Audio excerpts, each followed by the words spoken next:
It's the independent leaks with the underground updates at 10 p.m. So I hope y'all up late.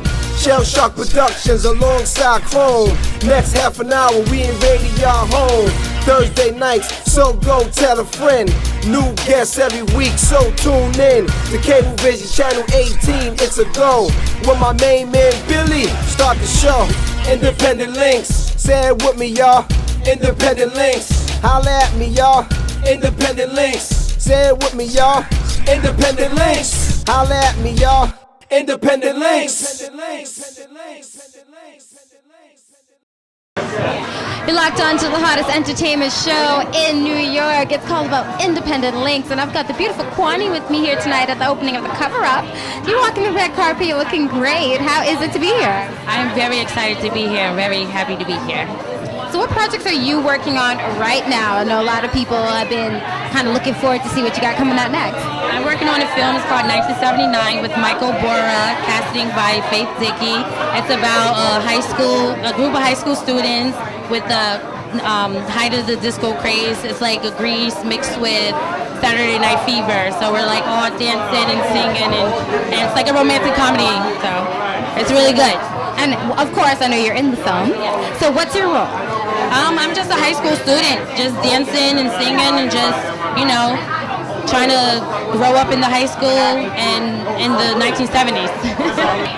Welcome back. I've got more of the fantastic cast of 79, the big movie where they say it's Grease meets Saturday Night Fever. So I've got, how do you guys feel tonight to be here? Of course, you're supporting another film, but as well as promoting 79, so that's great. So welcome. Thank you. We're so excited. And we'd like to thank our teacher and actor, Billy Landis, our casting director, Faith Dickey, and of course the director, Mr. Matthew Bora. I'm going to get you to make sure to write the acceptance speech so nobody gets forgotten. It's fantastic. What about yourself? Welcome to Independent Link. Well, thank you. We're really excited. It's a great film. It's very fun, very energetic, and we're really looking forward to, being able to see it and put it out there and just have people come out and enjoy it. And what about you? Blondie over here. I'm excited to be here tonight. Billy was gracious enough to invite us to support his film, and he's been a great coach in helping us prepare for this upcoming film. Is this your first film? For any of you, is this your first film? Yes, it is for me. And I guess for a couple of the other people in the cast. But it's a great film.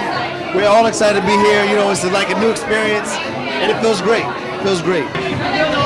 Yes, everybody, of course, you're locked on to Independent Links. Tonight we're at Fusion, where the premiere of the cover-up is taking place, and I've got actress Charlene Hartman here with me tonight on the red carpet. Charlene, welcome to Independent Link. I'm sorry, what? I said welcome to Independent Link. Thank you. It's so nice to be here, but I haven't had anything to eat tonight, so may I have a little dinner? A little dinner is just fine, of course, especially when it's got some great gravy with it to go. I like that. There's so much liveliness here tonight. It's really a fun atmosphere, and I've met so many nice people. Absolutely. So, Charlene, why don't you tell us about your acting career so far? Well, I was born and raised in San Francisco. I've been acting since I was a little child. When I had a little lisp, and my mother got me a speech teacher in order to correct it. I went to the American Academy of Dramatic Arts. I came to New York. I've done a lot of commercials and industrial films, a lot of off-Broadway. And recently I did an independent film called Shower Frown. I'm doing a reading June the 20th on the Intrepid. You know the ship? It's called Jean Boulard, and it's about set in about 1917, World War I, a black aviation pilot, the only man within World War II that got a lot of recognition. Yes, everybody. Well, all sorts of great characters get to come out here tonight. I love doing premieres because you meet such interesting people, especially like Howard Feldman, who's a cosmetic surgeon. And in this industry, everyone's trying to nip and tuck and look great and get consultations. But I'm not going to tell you why I'm here tonight, because after all, I would betray somebody, right? Of course, you can't do that. But no. Yes, but everybody wants to look better. Everybody wants to stay young and beautiful like you. Thank you. Everybody wants to be 20-something like you. Yes, and maintain. I'm trying to maintain the 20-something look. No wrinkles, no lines. Look at this face. Well, as a cosmetic surgeon, why don't you tell us some tips on how to maintain good skin, or even some procedures that people do? Don't smoke, and don't expose yourself too much to the sun. Those are the things that are really bad for skin. Sun and smoke. Now, we know that cosmetic surgery has really improved over the last even decade because more and more people seem to be doing it.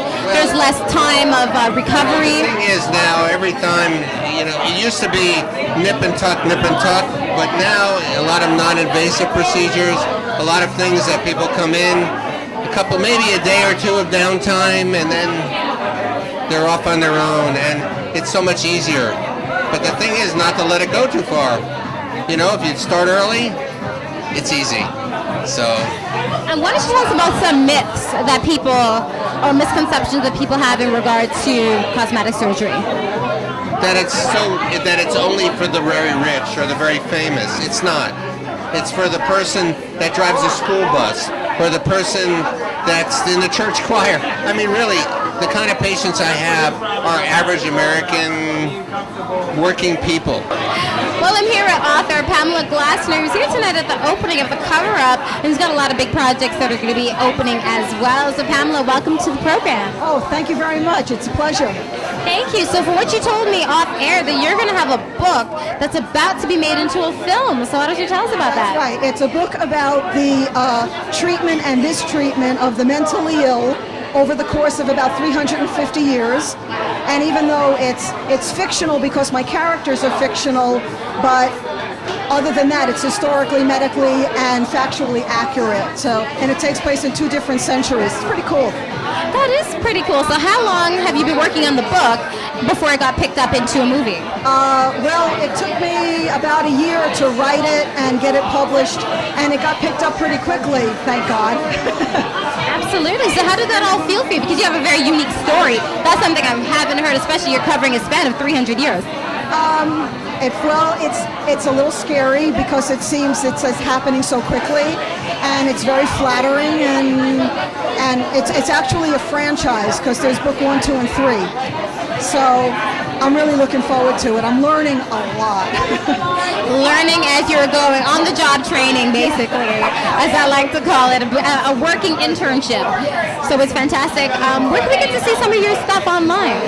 Well, actually, I have a website. It's can I say it? Okay. The website is www.lodestar, LODESTARRE.com, and that talks about the book. And of course, I'm on Facebook, Pamela Glassner. So. You'll be able to see that. You'll be able to find her interact in this social networking world that we're in right now, and definitely promoting both the book and the movie. I love when books become movies. Do you kind of think of yourself as J.K. Rowling a little bit, how Harry Potter kind of just randomly took off and had this surge? From mouth to God's ears. Yes, I'm definitely, she's my hero. You're the first person when you said book to movie. I'm like, okay, J.K. Rowling in the making. Put that energy out there. Actually, my real hero and my mentor is Stephen King. Welcome, everybody. It is Independent Links, and I might as well say I'm at the premiere of 79. It feels like it. I'm getting all the cast of the 79 here with me on the cover-up. Well, guess what? They're all supporting, which is fantastic. I've got Crystal Marie, who's here with me tonight. Crystal, you look fantastic, by the way. Thank you so much. Actually, my sister chose this dress for me. We went on a rampage through Jersey Garden Mall trying to find something to wear last minute. So it was just a really nice time to spend with my sister and all. Well, that's great. Is this your first film in 79, your first major project? My first major project. My sister actually dragged me to the audition, and I didn't want to go because I thought I didn't have what it took. But then I got a call back, and then everything just fell into place. So it was just... It always does. It's those one auditions, everybody, where you don't feel like getting up to go. Listen to your inner voice. That's the one. So why don't you tell us about your role in the film? Right now we're not giving details about that. Oh, okay. Keep it. So right now all I can say is just about a group of high school students going through the 70s era where the disco fiasco went all about. So it's just a really comedy, romantic. There's a lot of dancing. There's a lot of just action between what teenagers go throughout high school. So that's basically it. Can I? Is it safe for me to assume that you're still a teenager? Yes, I am. So is it 19? Okay. Barely legal. Well, in some states, in some countries. 2 weeks, I think. You think? I think June 30th.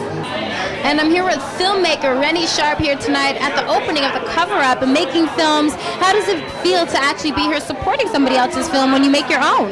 Well, actually, it feels very wonderful. Actually, when I got the invite to come out, I thought it was very important to come out there and support other independent filmmakers. Also, we're working on my first feature myself. I understand the importance of having that type of support. Right, so what feature are you working on right now? Right now I'm working on a thriller. It's about a young man that's in prison actually for killing his girlfriend, only he has no recollection of the events that took place. So it's a lot of twists and turns involved with it, but it's like my baby. I started with that, but I have a few other projects that's under the work as well. So how long have you been working on this main project? Well, it's been about a year. I've been working on it. I'm in rewrites now. Hopefully we should have it finalized by the end of the summer. We're looking to hopefully try to get some real finance backing behind it so we can go into production next year. Wow. So what has been the major challenge? I know funding is always a challenge, whether you have a big budget film or not, trying to get funding together. So what really sets your film apart from everybody else who may have a film trying to get funding? Well, I think that having a very unique perspective and also having a different approach in how I'm telling the story has been a very big part of what I'm trying to do. Looking at a lot of different other indie filmmakers and basically the other film industry in general, I wanted it to be very unique, and so I'm just coming strictly from imagination and trying to develop a storyline that's catchy enough to really grab a producer's attention and wanted to get behind the project, so to speak. And we've got actor Jose here with us at the opening of the cover-up. Welcome to Independent Link. Thank you. I'm very happy to be here, and I used to act in South America in TV sitcoms, and I had opportunity that Rose invited me through LinkedIn, and that's why I'm here. I'm coming from South Jersey. Okay, and where in South America have you acted? In Ecuador. The sitcoms, TV comedy shows. But now I am here in the United States working in banking, and I want to continue my acting. That is wonderful, but it's good to have a good financial knowledge as well because it all comes into play. Where can we see some of your work? All about the cover-up here tonight. I'm Lydia Patel on location for the opening of this wonderful film. And I've got actors who are in the building with us, who are coming out to support, some of which who are in the film. But I've got Cam with me here tonight, so why don't you tell us about yourself? Hi, my name's Cam. I'm an actor working on a project called Ground Z, and you can find more information about it at camphotography.info with a K. All right, so why don't you tell us about actually Ground Z, okay? The brief tidbit. It's a cross between, it's a zombie movie, which follows a 9/11 parallel. So it's basically the same 9/11 story following with zombies, basically. Wow, that's a very interesting, very interesting twist. That's what I'm hoping. I'm hoping to bring something new to the zombie genre because it's been around forever, and it really has a fanatical fan base, as well as there's a lot of people who haven't gone to see zombie movies, so this would be the zombie movie for both the fans and people who don't normally see it. Well, I've got Ron Sorno with me, who's an actor, but also an investment banker, and I've been actually meeting quite a few people who do the acting/investment banking. It works out great if you want to ever invest in your own film, right? Well, yes, I mean, I'm very involved with community theater. I enjoyed it for many years. Did a lot of runway work and magazines work also for quite a while. But then I kind of just went into investment banking. I had the opportunity, and it was quite exciting. Worked on Wall Street for quite a while and got involved with a lot of different companies coming public. But my heart is all about, the acting and getting into the theater again. And that's what I love the most. It's the Independent Leaks with the underground updates at 10 p.m. So I hope you're up late. Shell Shock Productions alongside Chrome. Next half an hour we invading y'all home. Thursday nights, so go tell a friend.